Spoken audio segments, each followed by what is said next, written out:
Dios los bendiga, queridos hermanos, aquí el pastor Ramón con ustedes. Ah, ya, gracias a Dios, casi por terminar mi tiempo de aislamiento. El martes se termina mi cuarentena y gracias a Dios que nos guardó, que nos cuidó. A todos los que fuimos contagiados por COVID-19 no pasó a cosas peores y solamente por su gracia y por su misericordia, como se los había dicho anteriormente. Y yo creo también que mientras no se nos llegue la hora en esta tierra, Dios no va a permitir que pase algo peor. Ah, hay hermanos cristianos, incluso ministros, que sí se les llegó la hora y Dios usó lo que es este virus para llevárselos. Y esto es lo hermoso del Evangelio, que no nos lamentamos como aquellos que no tienen esperanza, porque en Cristo Jesús tenemos esperanza. Él venció a la muerte y ya ha dado una solución para la muerte que tiene a gente con temor, esclavizada en pavor. Este, y gracias a Dios que, que nos ha dado esta esperanza viva. Por eso Pedro le dice, una esperanza viva que tenemos. Sí, entonces gracias a Dios que no pasó peor. Gracias a todos ustedes que estuvieron orando. También a mi esposa le dieron el resultado que salió positivo. Gracias a Dios que ella no tuvo síntomas fuertes. Tampoco Monchito, Josiah y Abby tampoco tuvieron, bueno, ellos no presentaron ningún síntoma, gracias a Dios. Ah, y sí, muchas gracias, queridos hermanos. Ya el martes que viene termina mi aislamiento y primero Dios nos vemos el domingo que viene. Este, yo creo que todos los que nos contagiamos ya para esta semana que viene también debe de terminar su tiempo de cuarentena. Entonces, va a ser una gran bendición poder verlos y reunirnos el domingo 8 de noviembre para adorar juntos y estudiar la palabra de Dios. Amén. Este, hoy este fin de semana nos toca pues un nuevo libro. La semana pasada terminamos lo que es el Evangelio, no, perdón, terminamos lo que es la epístola a Timoteo y hoy empezamos otro nuevo libro. Y sí, yo sé que les dije que íbamos a irnos hasta Apocalipsis, uh, pero creo que hace unas semanas el Espíritu Santo puso en mi corazón meditar y estudiar uno de los evangelios, uno que no habíamos estudiado. Ya hemos estudiado Juan, Marcos, Mateo, pero hay uno que no hemos estudiado, enseñado, y es el Evangelio de Lucas. Entonces vamos a estar estas semanas caminando con Jesús a través de este Evangelio. El Evangelio de Lucas. Abra sus Biblias a este poderoso libro que escribió Lucas. Lucas, capítulo 1. Así es de que vamos a orar, queridos hermanos, y vamos a meditar en este hermoso Evangelio, Evangelio de Lucas. Señor, ruego que este Evangelio sea de bendición para nuestras vidas, que lo uses para conocer de una manera más personal, más íntima a nuestro Señor. Que este Evangelio moldee y nos haga crecer, que nos haga madurar en las cosas santas, Señor, en las cosas tuyas. Ruego que a cada hermano y a cada hermana que llegue a Calvary León, que sean bendecidos por tu palabra. Te lo pido en el nombre de Jesús. Amén y amén. Ok, alguien una vez dio esta definición acerca del Evangelio. Sabemos que Evangelio significa las buenas nuevas de salvación. Pero alguien definió Evangelio como una narrativa teológica acerca de nuestro Señor Jesús. Se nos enseña acerca de su nacimiento, su vida, ministerio, sus obras milagrosas, sus enseñanzas, su muerte, su sepultura, su resurrección, su ascensión y también lo que tanto anhelamos, su regreso por nosotros. Entonces, este Evangelio, yo pido a Dios que nos impacte y que haga una obra poderosa en nosotros. Hace 10 años una persona me preguntó que por qué solamente 4 evangelios, si hubo 12 apóstoles. Y eso es muy común acerca de gente que no ha leído y no ha estudiado la palabra de Dios. Tienen una opinión personal de cómo debe de ser la palabra de Dios, o cómo debería de hacerse, o cómo debería de ser. Pero Dios ya nos dio la revelación precisa y completa para conocer a nuestro Señor. Y por medio de esta información tener la vida eterna, creer, poner nuestra fe, o escuchar y poner nuestra fe en Él. Son 4 evangelios que tienen diferentes perspectivas, diferentes puntos de vista, tienen un ángulo diferente, ¿sí? Tienen temas diferentes, bueno, tienen más bien como, son para diferentes culturas y audiencias diversas. ¿Sí? Por ejemplo, el Evangelio de Mateo fue escrito más para una cultura judía. Cuando lees todo el Evangelio, siempre vas a ver esta frase que se repite: esto fue hecho para que se cumpliese lo dicho por el profeta tal y tal. Esa frase se repite mucho en el Evangelio de Mateo. ¿Por qué? Porque Mateo quería mostrar a Jesús como el rey Mesías que fue profetizado en el Antiguo Testamento y que ellos tanto estaban esperando. Entonces, ese era el enfoque de Mateo para una audiencia judía. El Evangelio de Marcos era más para mostrar a Jesús como el siervo incansable y fue más para una cultura romana. Sí, por eso Marcos no da genealogía, va directamente a las obras de Jesús y en 16 capítulos habla mucho acerca de los poderosos hechos acerca de Jesús. Ahora, la enseñanza que el evangelista Juan o el apóstol Juan nos dio era para enseñarnos la deidad de Jesús. Sí, habla de 7 hechos poderosos, 7 obras milagrosas en su evangelio, y también hace varias declaraciones que Jesús dijo. Por ejemplo, yo soy el pan de vida, yo soy la vid verdadera, yo soy la resurrección de la vida, yo soy él dijo: antes que Abraham fuese, yo soy. Por eso el Evangelio de Juan fue escrito para mostrar a Jesús como no solamente el Hijo de Dios, sino Dios Hijo, ¿sí? El gran yo soy. Esa fue la intención de este Juan, para mostrarnos su divinidad, su deidad. Y por eso él escribió todo esto para que creamos que Jesús es el Cristo, el Hijo de Dios, y para que creyendo tengamos vida en su nombre. Ahora, el Evangelio de Lucas fue escrito más para una audiencia gentil, griega. Gente que no tenía bases bíblicas como Mateo, como los judíos que tenían el Antiguo Testamento, tenían la ley y los profetas. ¿Sí? Esto fue más para personas que no eran judías y que no tenían mucho conocimiento de la palabra de Dios. Y por eso Lucas, con mucha precisión y con mucho detalle, describe la manera como el Hijo de Dios entró en la historia de la humanidad. También nos dio una breve narrativa de su juventud y después nos habla de un hombre perfecto.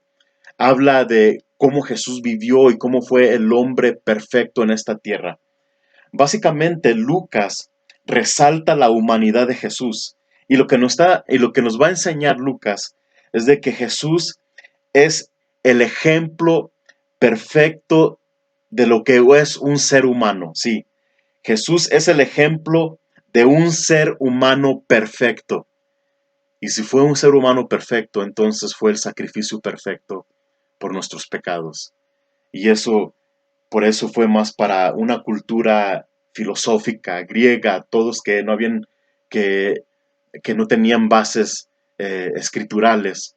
¿Sí? Entonces, por eso Lucas utiliza muchas historias, parábolas y narrativas. De hecho, es uno de los que Lucas es uno de los evangelistas que nos da más parábolas y más historias acerca de Jesús. Entonces, vamos al propósito de la epístola. El propósito de, no epístola, perdón, el propósito del Evangelio de Lucas está en el versículo 1 al 4. Checa. Vamos a leer del 1 al 4. Lucas del 1 al 4. puesto que ya muchos han tratado de poner en orden la historia de las cosas que entre nosotros han sido ciertísimas, tal como nos lo enseñaron los que desde el principio lo vieron con sus ojos y fueron ministros de la palabra. Me ha parecido también a mí, después de haber investigado con diligencia todas las cosas desde su origen, escribírtelas por orden, oh excelentísimo Teófilo, para que conozcas bien la verdad de las cosas en las cuales has sido instruido.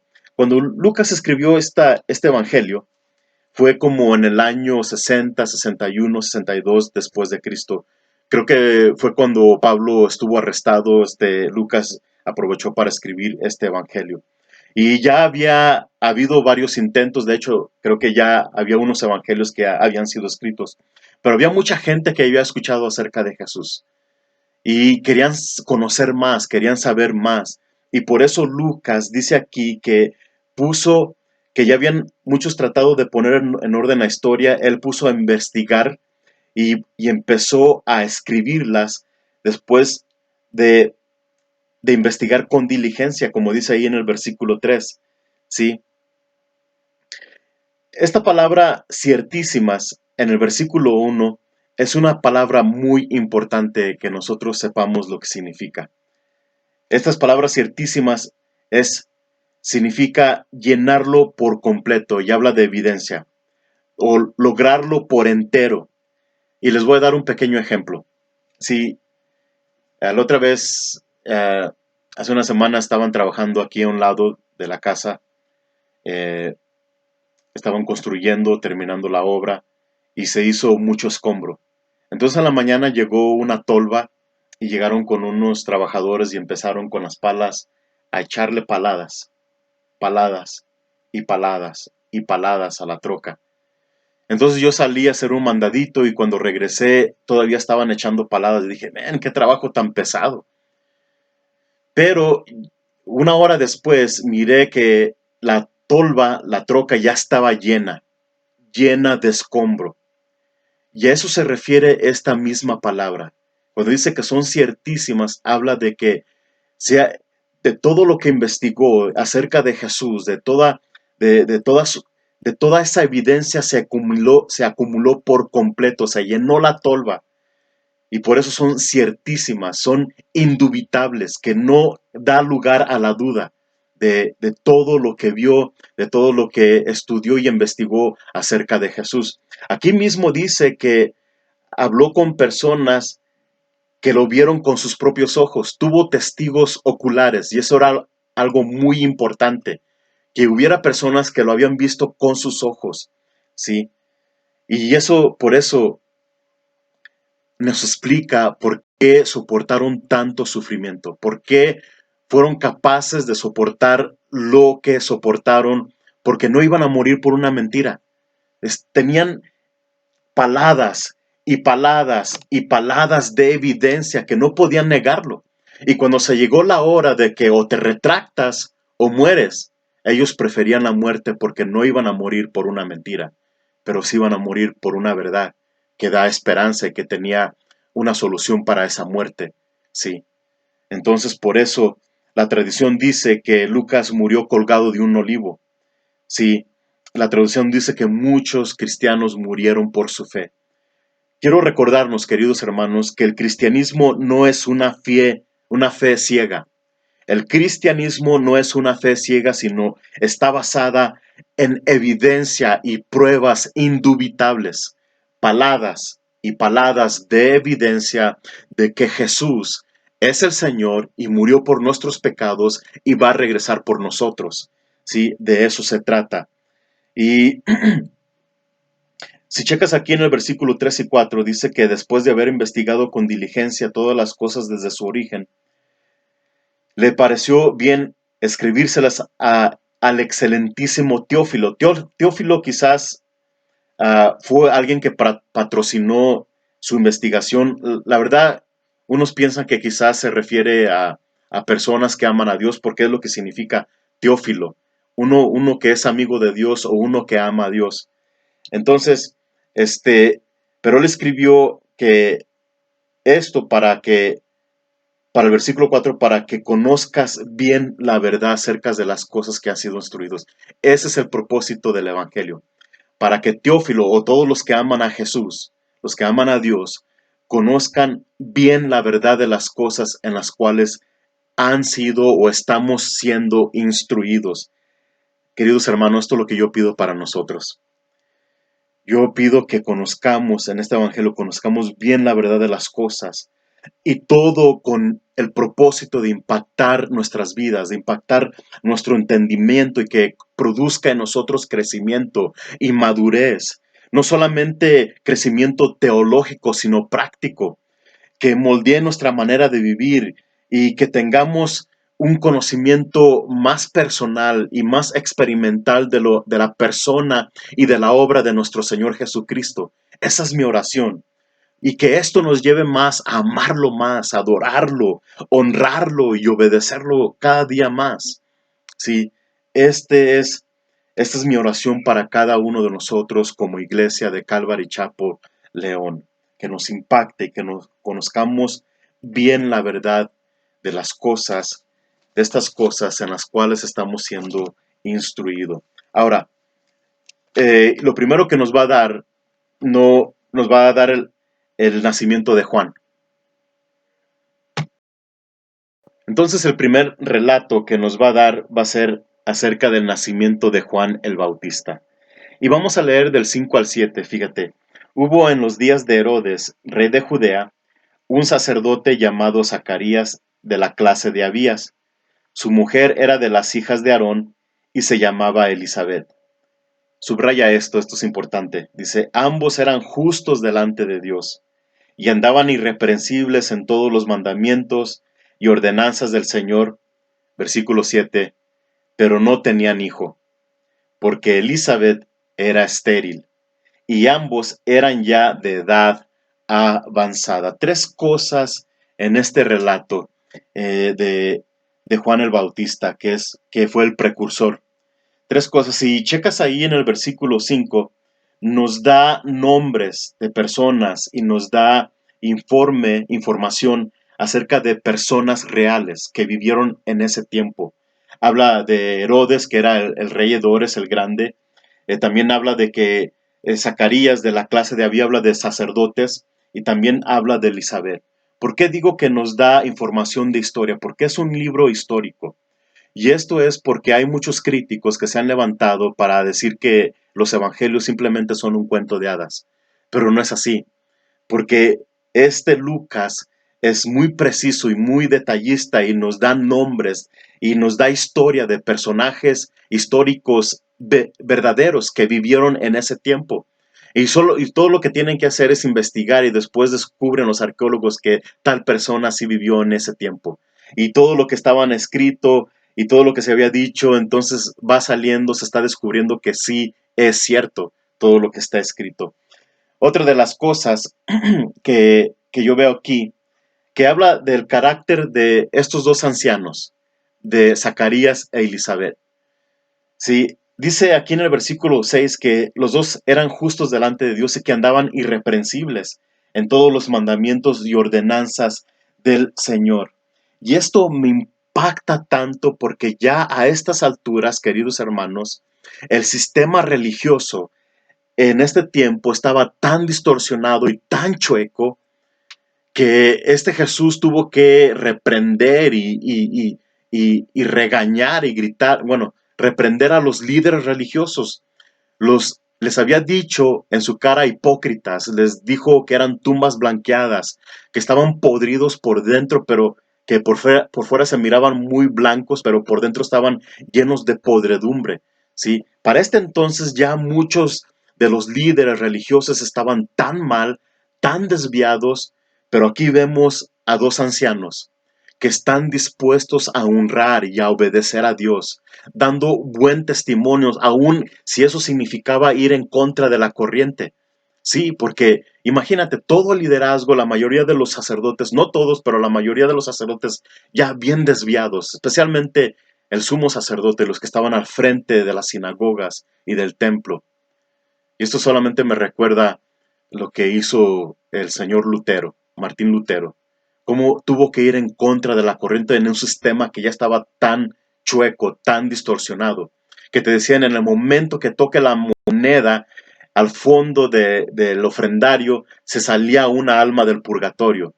Entonces Martín Lutero tuvo que ir en contra de esa corriente, de un sistema religioso ya muy distorsionado, muy chueco, y casi perdía su vida, lo quisieron matar, pero gracias a Dios que lo guardó. Pero aquí vemos a esta mujer y a este hombre también lo mismo.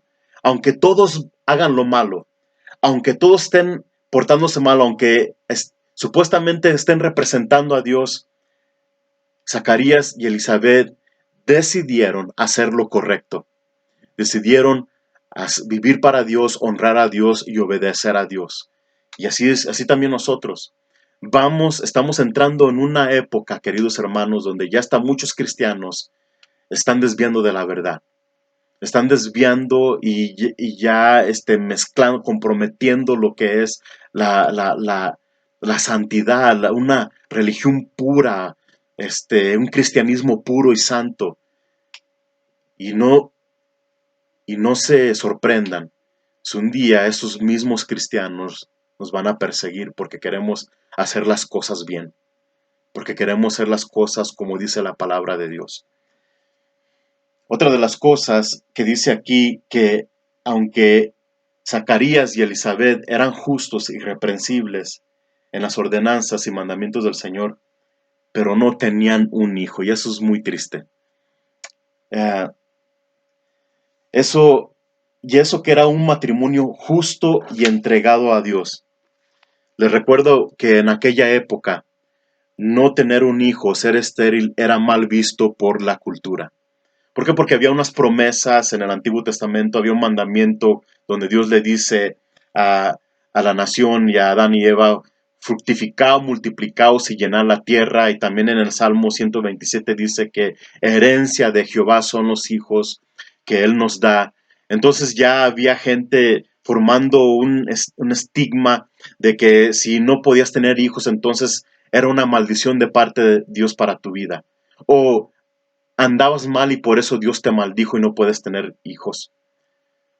O andas en pecado y por eso Dios te está castigando.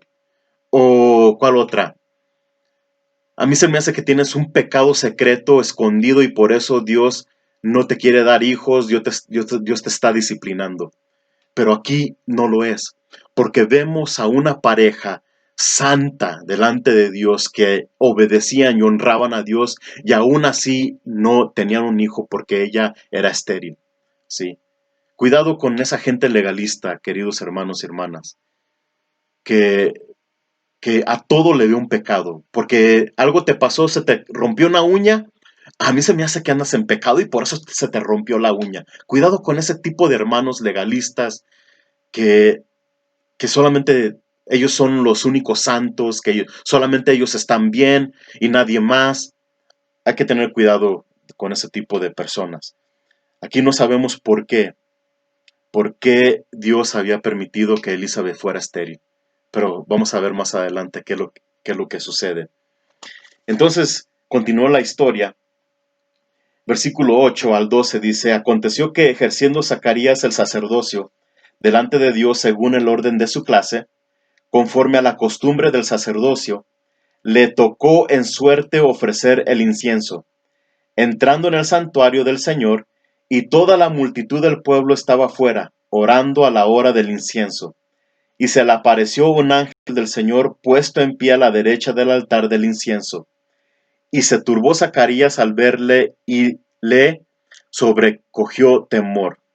Versículo 13, pero el ángel le dijo: Zacarías, no temas, porque tu oración ha sido oída, y tu mujer Elizabeth te dará a luz un hijo, y llamarás su nombre Juan. Oh, eso es impactante. ¿Por qué? Porque, piensa en esto. En ese entonces, los que estudian estas cosas dicen que había entre 15,000 o 20,000 sacerdotes. Y por eso tenían que echar suertes a ver quién le tocaba ofrecer el incienso. Y el incienso simplemente era entrar en el templo, ofrecer el incienso y luego había gente orando también y después de ofrecer el incienso el sacerdote salía para dar la bendición. Jehová te guarde y te bendiga, haga resplandecer su rostro sobre ti y tenga de ti misericordia. Entonces vemos a Zacarías, un hombre justo que obedecía a Dios y tuvieron que echar suertes para que le tocara. ¿Y sabes qué? De 20,000, de 15,000 a 20,000 sacerdotes era muy raro, era una vez en cada 20 años que le tocara a una persona ofrecer el incienso. ¿Por qué? Porque había tantos sacerdotes, había muchos, pero Dios en su soberanía permitió que le cayera la suerte a Zacarías. ¿Por qué?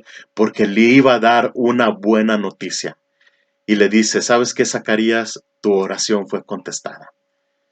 Tu oración. ¿Cuánto tiempo estuvo orando Zacarías y Elizabeth por un hijo?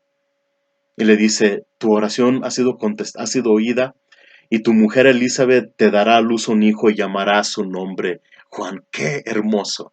Cómo Dios en su providencia y en su soberanía arregla todas las cosas y ve a sus hijos que están orando. Yo creo que Dios doliéndose con ellos, mirando las humillaciones, los desaires, las críticas de parte de los otros religiosos. Mira, y la estéril, y míralo, no pueden tener hijos. Y Dios mismo ya en su mente, siendo paciente, y llega el tiempo adecuado, el momento preciso, y le contesta la oración. ¿Por qué? Porque Dios tiene sus tiempos. Dios tiene una manera de hacer las cosas. Dios es soberano, Él es Dios, Él es Rey, y nosotros no lo somos. Sí. Entonces esto fue muy, muy, muy de mucha bendición para mí que haya permitido que esto sucediera para darle esta noticia que iba a dar a luz un hijo y iba a llamar su nombre Juan. Sí. Y ahora en el versículo 13 al 17 no solamente le da la noticia, pero también le va a decir qué tipo de hijo va a tener. Y déjame decirte que no hay mayor bendición, como dijo Juan el apóstol, no hay mayor gozo el saber que mis hijos anden en la verdad. Y es básicamente lo que el ángel le va a decir a Zacarías. ¿Sabes qué? El hijo que vas a tener no es cualquier niño. Va a ser un servidor de Dios, un profeta del Altísimo más bien. No va a ser un discípulo o un sacerdote, más que eso va a ser un profeta. Fíjate lo que dice en el versículo 14. Vamos a leer del 13.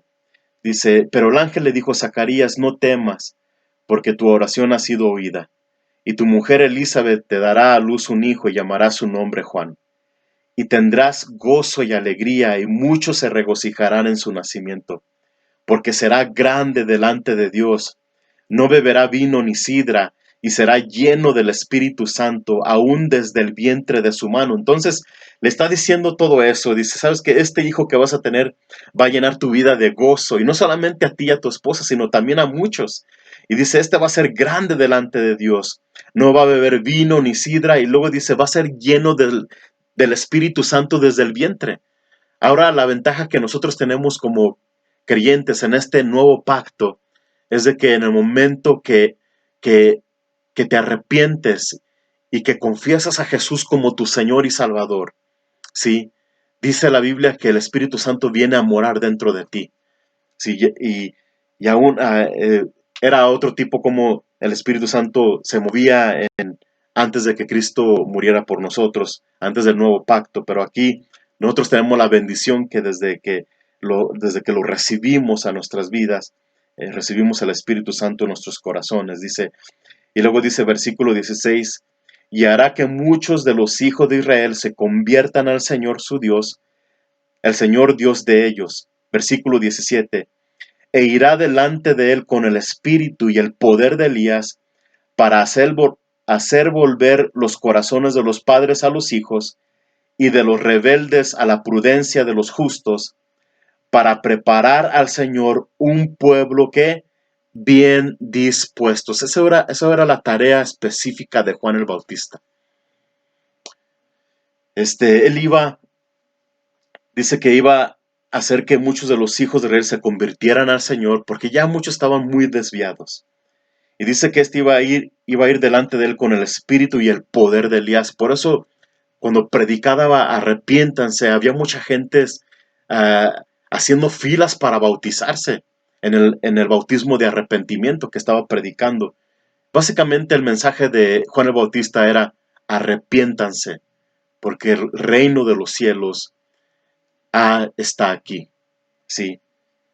Dice que Aquí dice también que haría volver el corazón de los padres a los hijos y de los rebeldes a la prudencia, para preparar al Señor un pueblo bien dispuesto. Es decir, iba a ser el precursor, el que iba a preparar el camino de Jesús. Por eso en Isaías dice: una voz que clama en el desierto, preparad el camino del Señor, preparad el camino del Rey que viene. ¿Sí? Y eso surge la pregunta: ¿cuánto tiempo duró el ministerio de Juan el Bautista? ¿Te acuerdas? ¿Cuántos años? Dice la Biblia, más bien dijo Jesús, que del hombre nacido de mujer no hay profeta mayor o no hay hombre mayor en el reino de los cielos, pero el más pequeño en el reino de los cielos es mayor que Juan el Bautista. ¿Y cuánto tiempo duró su ministerio? ¿Cuánto, cuánto vivió? Cuando estudias su vida, viste que no fue una vida muy, muy larga, pero Dios lo usó poderosamente y fue un hombre grande delante de Dios. Por eso digo, Dios tiene sus tiempos. Dios tiene su hora para cada uno de nosotros. Y hasta que Él diga, hasta que Él no diga, o cuando Él diga que ya, va a ser ya. Sí, por eso nosotros no debemos de dejar que las circunstancias nos paren o nos detengan de hacer lo que tenemos que estar haciendo para el Señor. Sí. Entonces, Dios tiene sus tiempos. Sí. Vamos a leer del versículo 18. Ok.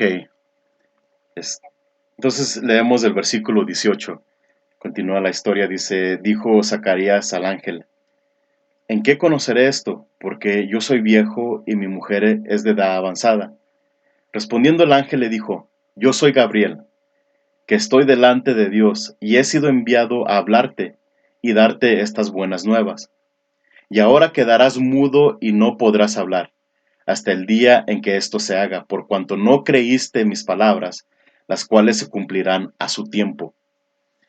Entonces, aquí Zacarías está demostrando su debilidad. Sí era justo, obediente, irreprensible delante de Dios, pero aquí viene el ángel.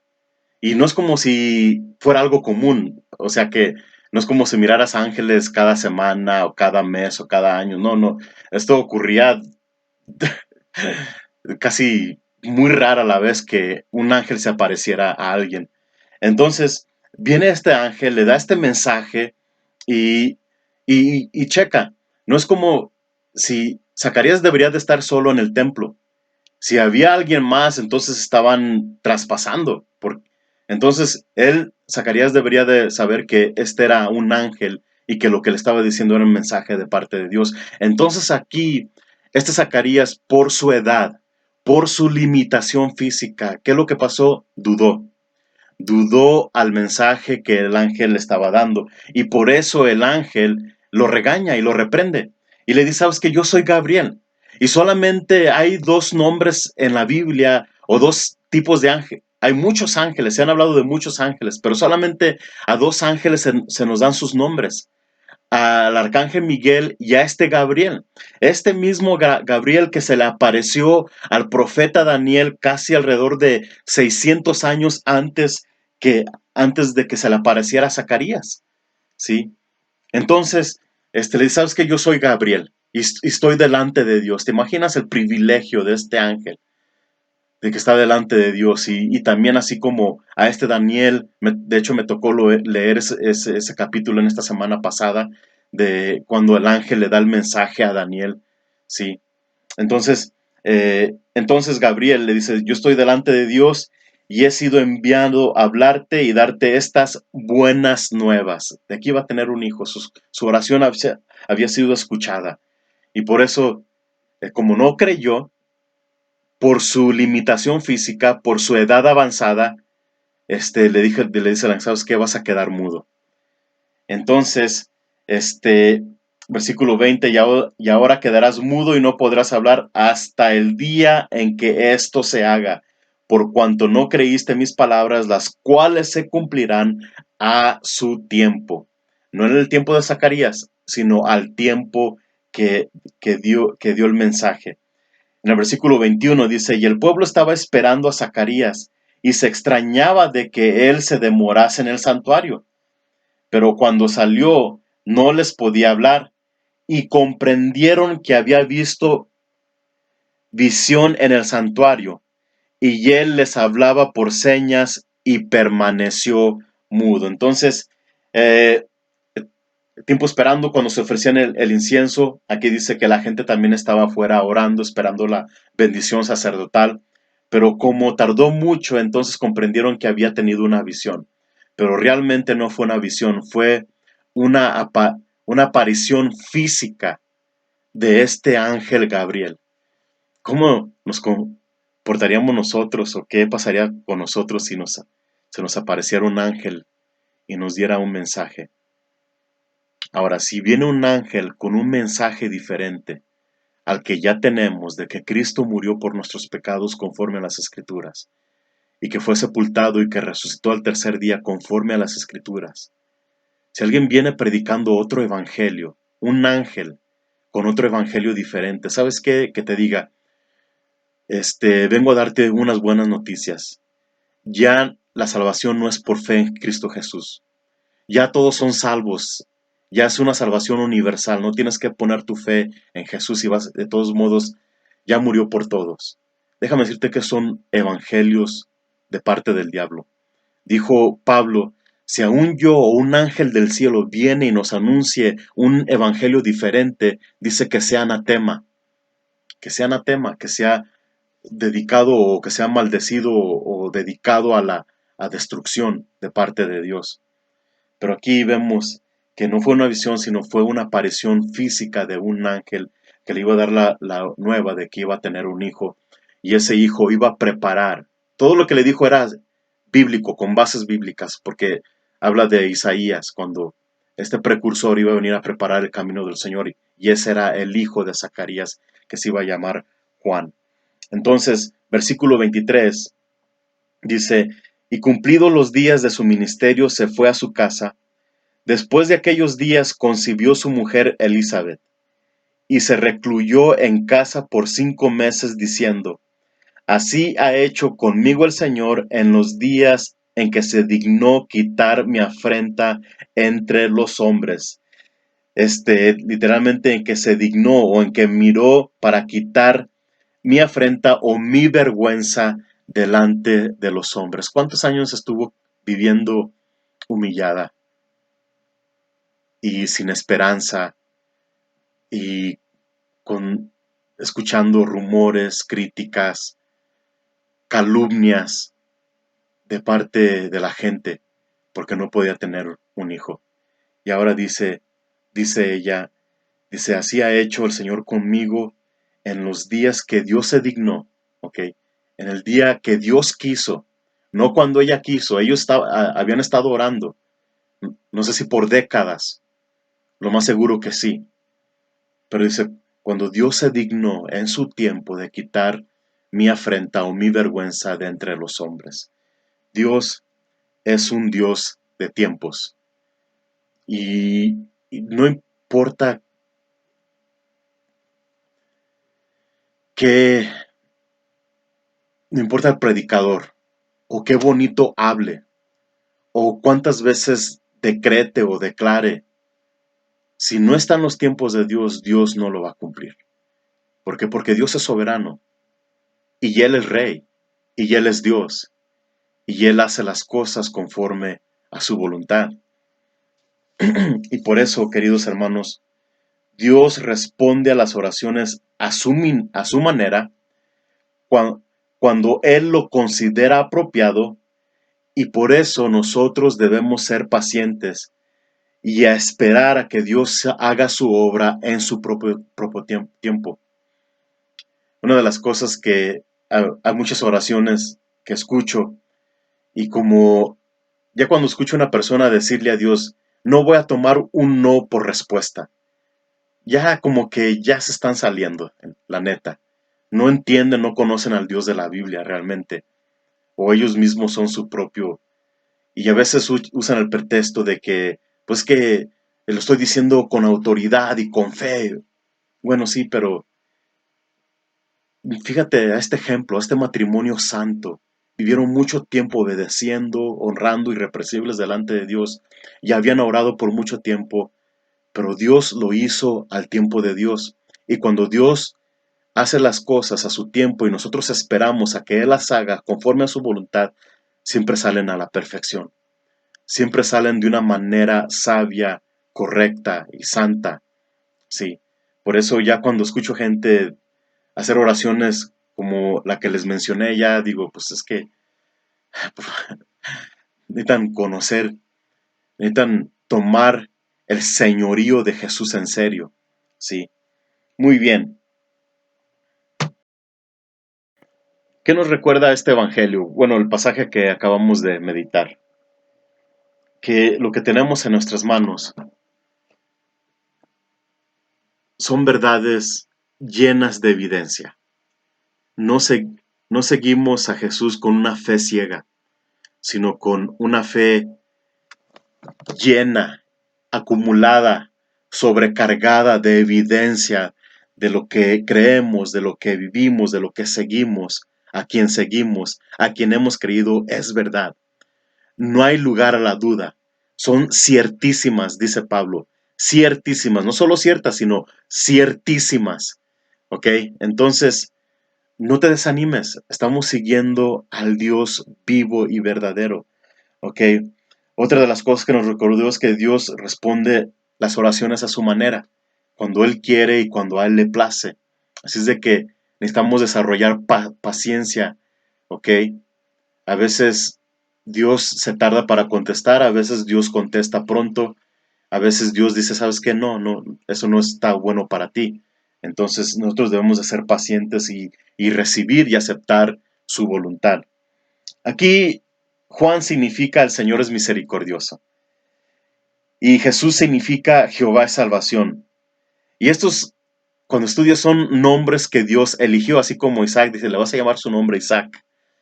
A Juan, ok, cuando nazca ese niño le vas a poner Juan. Cuando nazca Jesús le vas a poner Jesús, porque Él salvará a su pueblo de sus pecados. Y esto es lo que Dios hace para con nosotros y lo que ha hecho en la palabra y lo ha hecho con nosotros. Dios ha tenido misericordia de nosotros y nos ha salvado.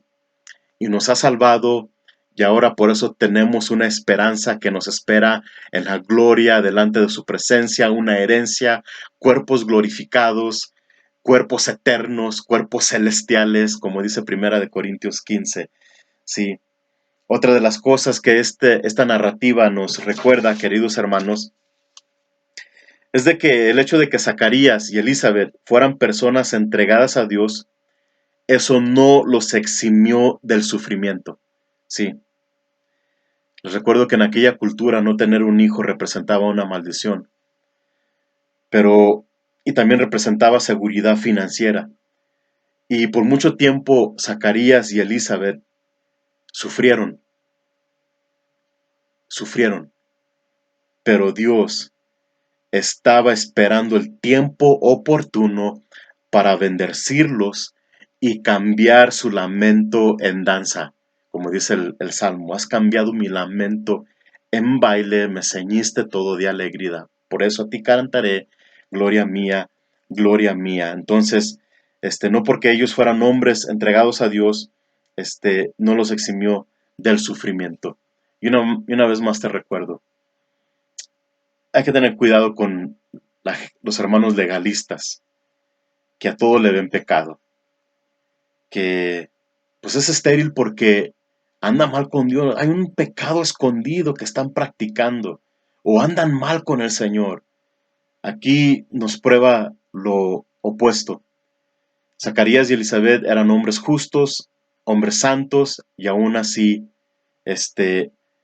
no fueron exentos del sufrimiento. Todos, Jesús dijo, en el mundo tendréis aflicción, pero confiad en mí, porque yo he vencido al mundo. Y un día, lo que estamos pasando, nuestra afrenta, ahorita la pandemia, la incertidumbre, el miedo, todo lo que estamos pasando, un día Dios va a cambiar ese lamento en danza, en gozo, en alegría eterno. Hay muchas personas que Dios usó para hacer grandes cosas, que tuvieron dudas, pero Dios fue muy paciente con ellos. Sí. Por ejemplo, Abraham una vez dudó, Sara dudó y Dios les dio un hijo. Moisés dudó, ¿cómo voy a sacar a tu pueblo de Israel? ¿Estás seguro que estás eligiendo a la persona correcta? Gedeón dudó y por eso pidió la señal del vellón mojado y del mellón seco. Y en este caso vemos a Zacarías que dudó también. Queridos hermanos, es posible tener dudas al principio, pero no debemos de quedarnos estancados ahí. Así como todos ellos, que Dios fue muy paciente con ellos, no se quedaron en la duda, sino que después salieron de esa duda y creyeron a Dios y Dios hizo cosas grandes con ellos. También así nosotros. No debemos de quedarnos estancados en dudando a Dios. Dios va a hacer cosas grandes con nosotros. Sí. Y narrativa, este pasaje que acabamos de leer, nos recuerda, más importante, que las limitaciones físicas no limitan a Dios. Una vez más, las limitaciones físicas no limitan a Dios. Lo que estamos pasando, nuestras imposibilidades, nuestras limitaciones, para Dios no es imposible. Es cuestión de tiempos y es cuestión si están en la voluntad de Dios. Que nunca se nos olvide. ¿Qué están pasando hoy? ¿Qué han estado pasando en estos tiempos? Quizás hay una limitación física y la cual le está provocando dolor, sufrimiento, humillación en tu vida. Un día Dios va a contestar, tú permanece fiel, permanece obedeciendo al Señor. Así como Zacarías y Elizabeth, no porque no habían podido tener un hijo, eso Zacarías no dijo, no, pues mejor no voy a servir a Dios, acabo no contesta mis oraciones. No, él permaneció fiel y cuando le llegó el tiempo de ministrar en el tiempo, él fue y sirvió en el templo. No puso un pretexto, no se quedó estancado ahí. Entonces, ¿qué limitación física te está agobiando? Déjame decirte que Dios un día va a traer una respuesta a tu oración, a tu petición. Si es cuestión de tiempo, es cuestión también si está en la voluntad de Dios. Puede ser, sí puede ser una pareja que está esperando un bebé y no puede. O quizá alguien que está pasando por una enfermedad o un momento emocional fuerte ah, y no has podido salir. Sigue fiel, sigue confiando en el Señor, sigue obedeciéndole, sigue honrándole así como Zacarías y Elizabeth. Un día Dios te va a contestar.